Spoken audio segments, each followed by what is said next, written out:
Hey guys, welcome back to Crime Time with Jess.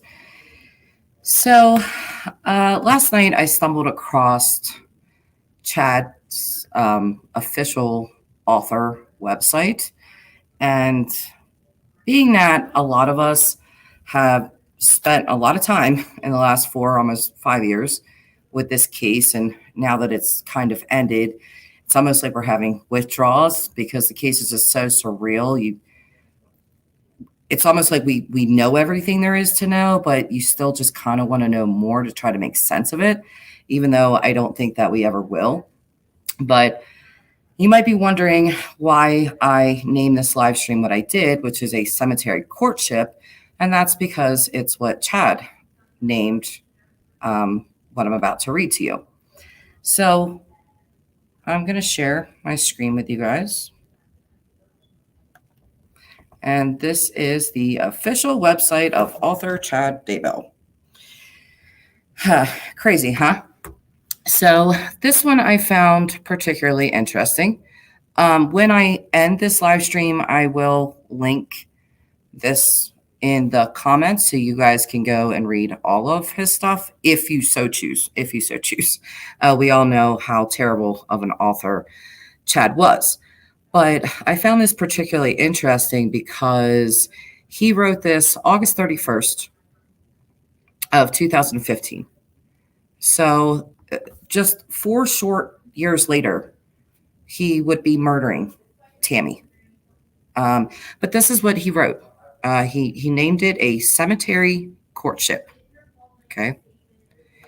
And we're going to read this together. So he says, in my last post, I ended by describing how I felt when I saw my future wife Tammy's photo in a yearbook. I asked my brothers about her, and I was thrilled to find out she was the secretary for Springville's Parks and Cemeteries Department. I still couldn't figure out why I couldn't remember her. Then I came to understand that some sort of spiritual veil had been placed over my mind concerning her during high school. Imagine that. If we had gotten to know each other at that time, we would have become inseparable, but we still had many growing experiences to go through on our own before we became a couple. The timing wasn't right for either one of us. However, and we can take a look at this picture. This is Chad right here. Okay. And he does post pictures that I have personally never seen before. I don't know if you guys have or not, but I've never seen that picture before. So he says, however, I was surprised to find out later. Listen, okay, before we read this, the narcissism is just going to pour out here. Okay. He says, however, I was surprised to find out later that Tammy had been keeping an eye on me since her sophomore year. Sure, Chad. I'm sure she was just had an eye for you, you know. He said, I was on the Springville High Student Council, and she was in the audience during the assemblies. The student body president and I would put together crazy skits, such as dancing wildly around and jumping off the stage like rock stars. Can you picture Slug dancing around like a rock star? Like, you guys, you know what I'm saying here? Okay. So he says, despite this, Tammy still admired me from afar in the school halls. While I was on my mission, she had even told her friends, I'm going to date Chad Daybell when he gets home. Listen here. Okay. I need some confirmation. I need Samantha, her sister, someone to verify that Tammy actually said, I am going to date Chad Daybell of all people, the slug. I mean, can you imagine? So here he is. He said this is 1985-86, Springville High Student Council. We had a great time working together. So Chad was on the student council. Can you imagine if you were on the student council in high school with somebody that is a serial killer and ends up on death row, how just mind-numbing that would be? So anyway, he goes on to say, during my final interview with my mission president, I explained that I wanted to teach at the Missionary Training Center in Provo. I would be attending BYU, and I thought a job there would work out well. My mission president had connections at the MTC, and he wrote a wonderful letter of recommendation for me. Anybody else just feel the narcissism just flowing out of this person? Okay, he's so wonderful. Tammy's admiring him from afar. She's gonna date Chad Daybell. Ugh, God. Okay, so he goes on to say, a few days after I got home, I took the letter to the MTC and was interviewed on the spot. The interview went great. I filled out some paperwork and then returned the following week to teach classes to actual missionaries. An evaluator observed me, and afterward, he said he was impressed. He said to expect a call to start working there within a week. I was excited that everything had gone so smoothly.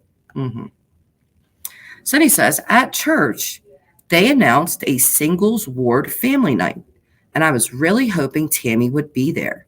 When I arrived, the group was already playing a ragtag game of volleyball. I had spotted Tammy for the moment. I entered the cultural hall. She later told me she was watching me too. Although at the time, I wasn't aware she knew who I was. That's because she probably really didn't know who you were, Chad, for the love of God. I'm sorry. My anger just flows out at this man. Okay, anyway. So he said, she was on the volleyball team, so I joined the other team. And soon we rotated to be across the net from each other. We stared at each other for a moment before she confidently said, I'm going to spike it in your face. I think this is the only time that Chad was probably honest. And I hope she did spike it in his face, actually. So then he says, I smiled at her comment, but the only reply I could come up with was, oh, yeah? Yeah. And again, these two sentences I feel are probably the most truthful because Chad, you see the way he talks. That's the only reply. Somebody says, hey, I'm going to spike a ball in your face. And he's like, oh, yeah. Anyway, so then he says, then the ball was served into the net and we rotated away from each other. We didn't speak again the rest of the night, although we still played a cat and mouse game of keeping an eye on each other. Toward the end of the night, a friend said she wanted to go on a double date on Friday. So I told him I would ask Tammy out. I went home and called her and was relieved when she accepted.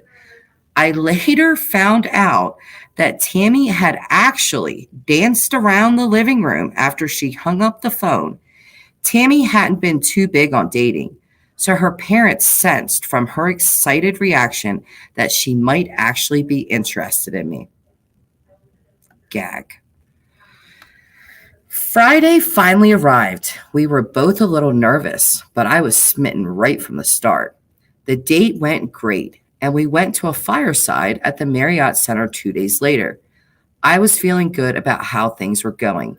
The next week, I returned to the MTC because I hadn't heard anything from them about my job.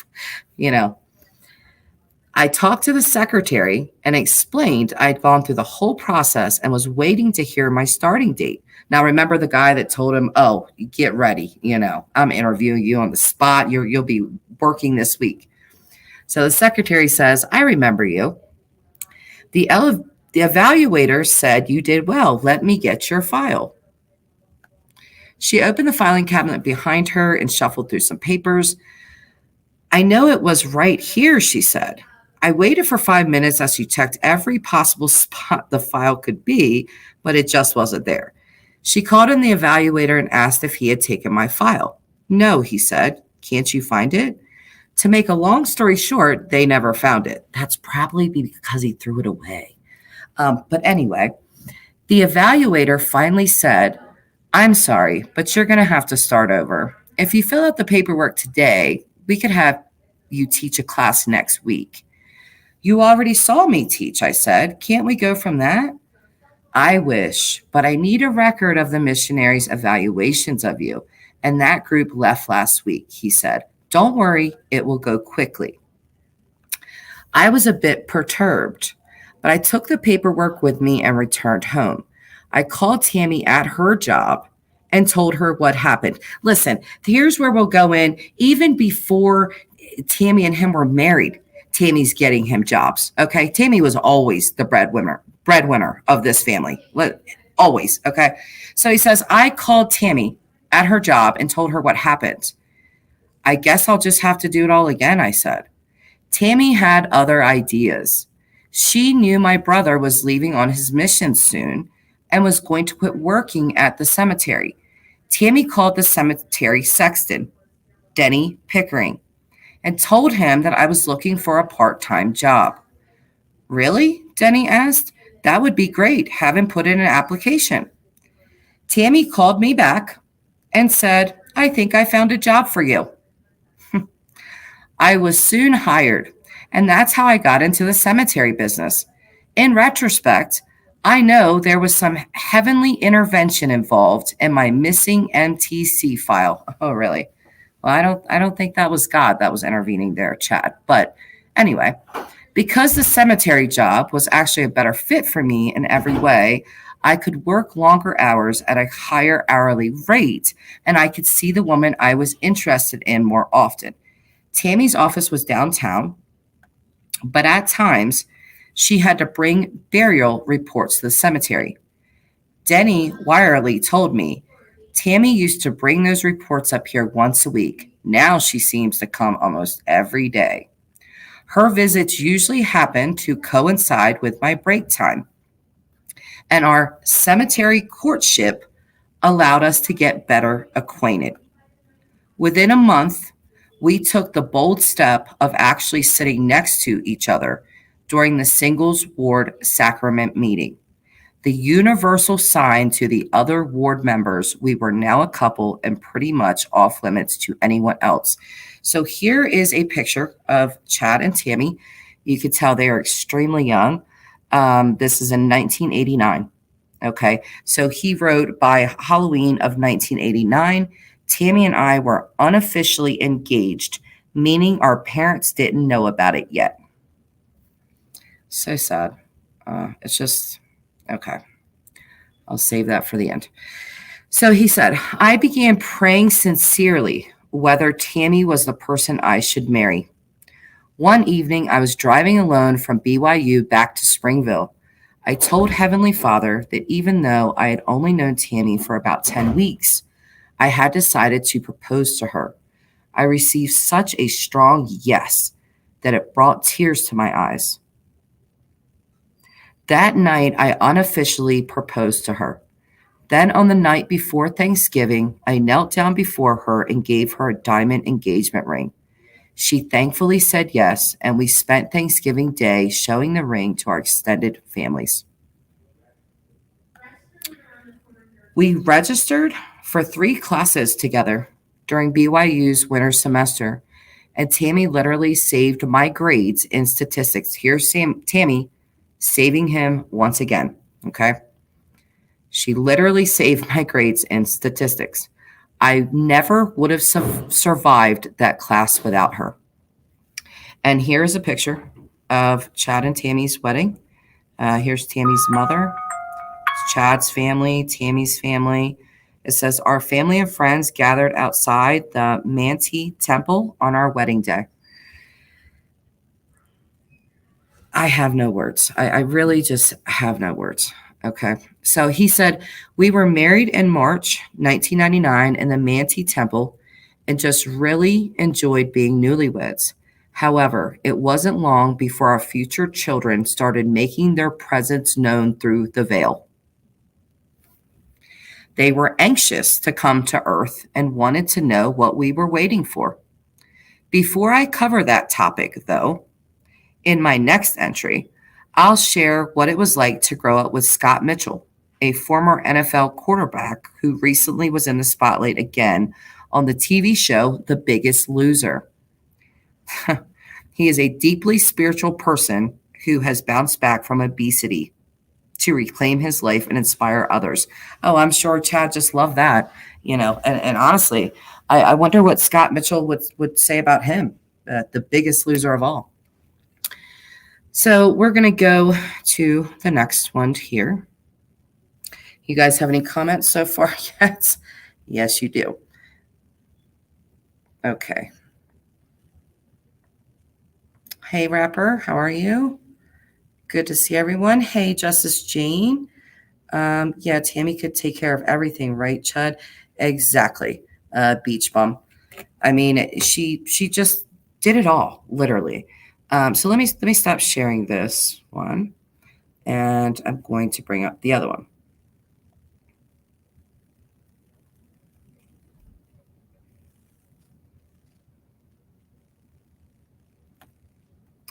Just give me a second.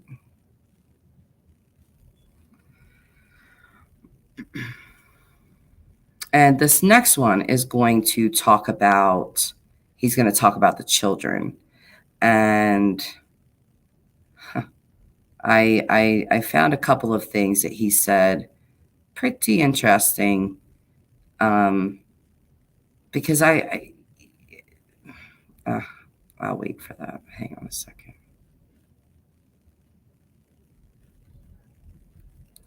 I had this pulled up.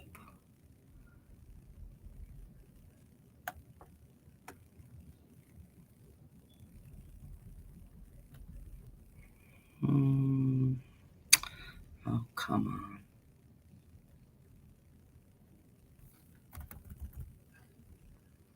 on. Okay, here we go. Okay, so he entitles this one, "Don't Forget About Me." And it's about his children, ironically.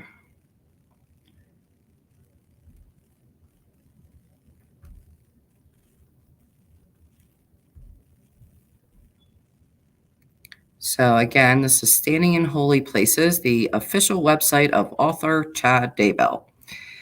There's going to be a few more pictures in here that I've never seen. But he, again, as you can see, he entitled it "Don't Forget About Me." So September 4th, 2015. And I'll just remind you guys once again, not that you need reminding, but this is four years prior to him, almost 4 years to the day of him murdering Tylee. He was writing about his own children and all of this crap. Just sort of mind-blowing. Okay, so September 4th, 2015. He writes, "Soon after Tammy and I were married, she accepted a full-time secretarial position with Springville City. The city leaders realized it was time to computerize all of the old handwritten cemetery cards, as well as double-check their accuracy. It was more than Tammy could do on a part-time basis, so they created the new position. The job came with full insurance benefits, and it was a blessing to us." Oh, I bet it was. Tammy, again, always the one bringing in the money, getting him jobs. She, the breadwinner of this family, but supposedly he was the patriarch. I don't think so. Anyway, he said, "I was still on scholarship and progressing through BYU's journalism program."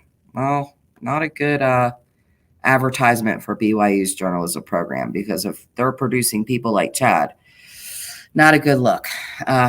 Anyway, he said, "I was offered the assistant city editor position at the Daily Universe beginning fall semester 1991. Glorindellen and I was reading this to her last night, and she said that is the school newspaper. So he said, "And suddenly Tammy and I felt rich. We were eating out a lot, going to concerts, buying whole boxes of Symphony candy bars at Sam's Club, and so on. Life was great." Okay, you see how happy he is that, they're making money, they're doing all of these things. Here's a picture of Chad and Tammy. Tammy and I around the time of our first wedding anniversary. So he says, "I was just enjoying life in the now for once. I had put the future out of my mind. I had an adorable, loving wife.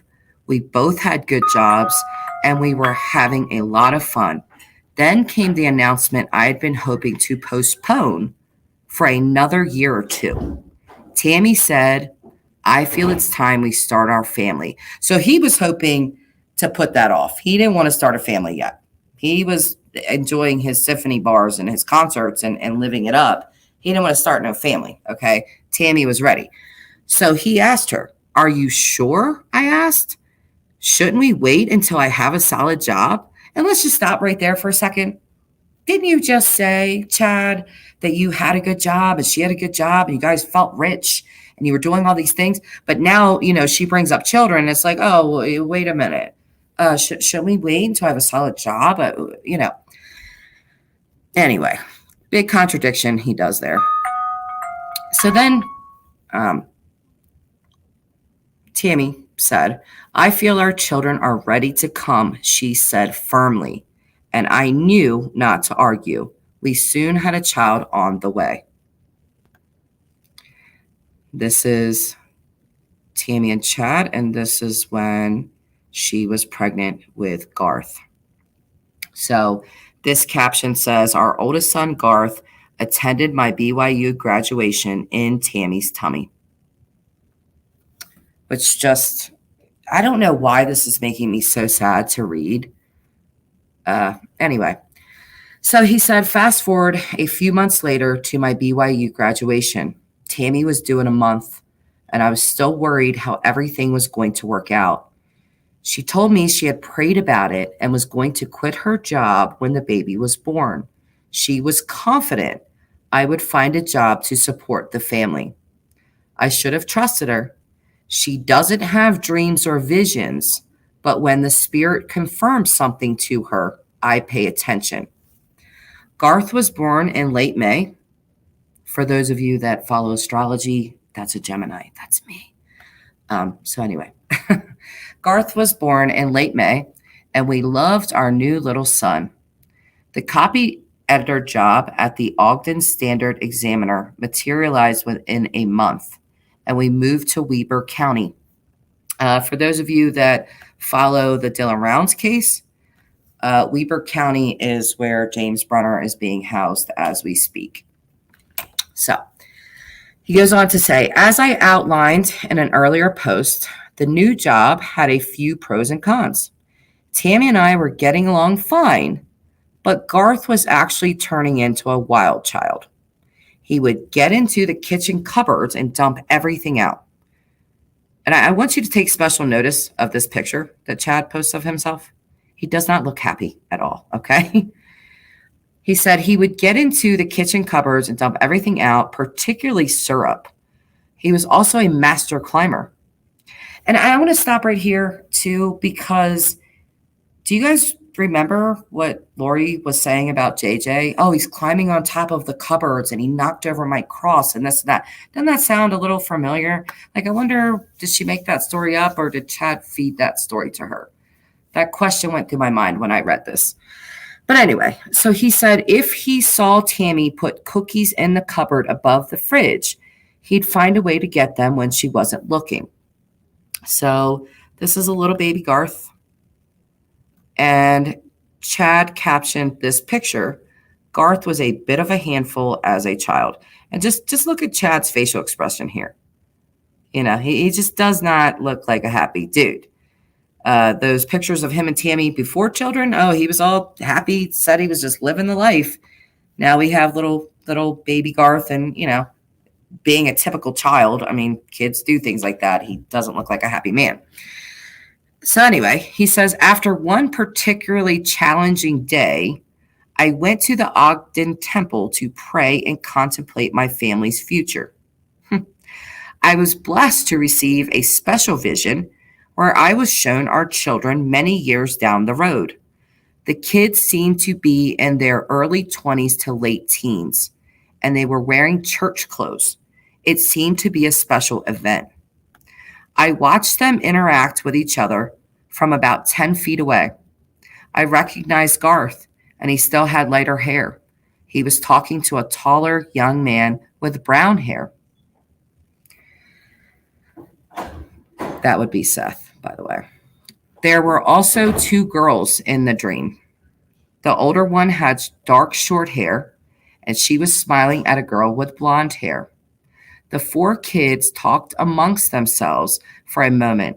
Then a brown haired boy in his early teens came skipping into the room saying, "Don't forget about me, don't forget about me." He joined the four others and smiled in my direction. This boy was the exact image of our son Mark, right down to the mischievous smile. I knew I was seeing the five children that Tammy and I would raise. It really just, it bothers me to read this. I'm not going to lie to you. It was neat to see their hair color and even their personalities. I went home and told Tammy about the vision. It brought great peace of mind to us that Garth might someday behave. Huh. So he's just calling Garth a bad kid right from the start. A few years later, we were living in Springville again. I had taken the cemetery sexton job, and Tammy was 8 months along with our fourth child, Leah. I got an urgent call one morning at work that Tammy felt something was wrong. Her mom, Phyllis, was taking her to the Payson Hospital, and I should meet her there. When I arrived, Tammy was in a hospital gown, waiting for her doctor to see her. She was lying on a bed and explained how she felt something pop deep inside her. As we talked, she suddenly started bleeding heavily, and it turned into a frantic situation. I gave her a quick priesthood blessing. Here he goes with his priesthood blessings. Then the nurses rushed her into an operating room. Phyllis and I got out of the way and then waited anxiously. I snuck down the hall and peered through the room's small window. All I could see was the top of Tammy's head as several nurses and two doctors surrounded her. I was scared, but I also felt it wasn't Tammy's time to die. Oh, you don't say, Chad. You determined that, didn't you? So it says within a couple of minutes, Leah was born via emergency cesarean section, about 4 weeks early. She was a tiny little thing, but she rebounded quickly and soon was the same size as other children her age. Needless to say, the doctor told us that Tammy was done having kids. He'd had to slice through her stomach muscles to save Leah, and combined with other factors, he advised her against ever getting pregnant again. At the time, I was just relieved Tammy and Leah were okay, but lingering in the back of my mind was the sing-song chant of "Don't forget about me." You know what, Chad? I hope that chant lingers in the back of your mind for the rest of your life. So he said, I didn't press the issue, but Tammy hadn't forgot about the vision either. We had some serious concerns, especially after Leah's traumatic birth, but we also had faith the Lord would watch over her. Tammy became pregnant in the summer of 1999, and thankfully, there were few complications. Mark was born in March of 2000. It strengthened our testimony to see how each child fit into that vision, and we knew that our family was now complete. That vision was so implanted on my mind that it has been a little eerie to see the kids become the people I had seen. Now, here is a picture of all five children.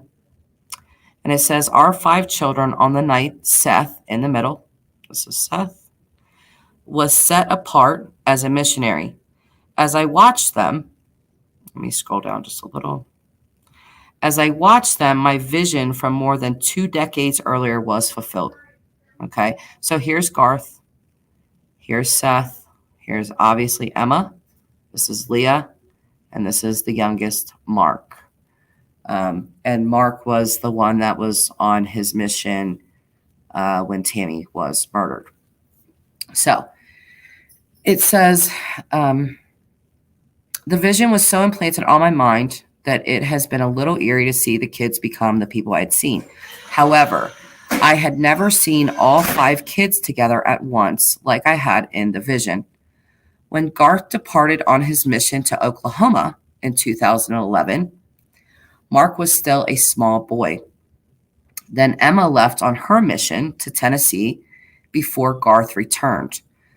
With the lowering of mission ages, Seth was getting ready to leave on his mission in June before Emma got home. It looked like we'd have a stretch of nearly 6 years without having all 5 children home at the same time. I began to wonder if the dream was simply symbolic. Then we received word that Emma had contracted a serious illness on her mission and needed to return home a few months earlier. We picked her up at the airport in December of 2013. And she was pale and deathly ill. It took her several months to recover. Meanwhile, Seth had received his mission call.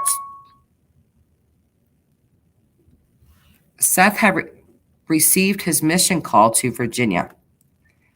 The night that Seth was set apart as a missionary, the 5 kids all put on mission badges and posed together. As I watched them, I got emotional, realizing the day had finally arrived I'd seen in my vision. I was so grateful Mark had not been forgotten.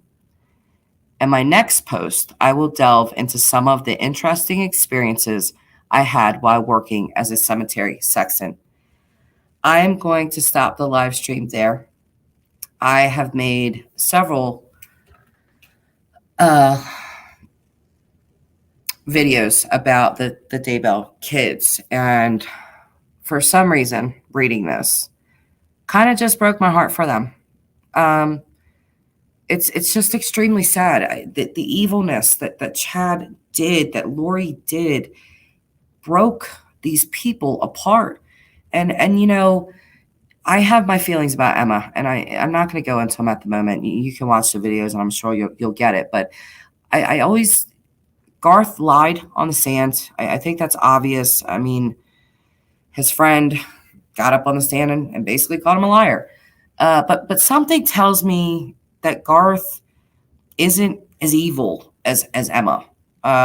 There's something tells me that Garth has shame and guilt. And I'm really hoping that with Chad being locked away for good now, that maybe he'll come to terms with it and properly mourn his mother the way that I think that he wanted to, but was never able to. Yeah, that's, we'll go over the next part of this in the next live stream. But I'm going to stop this here for now.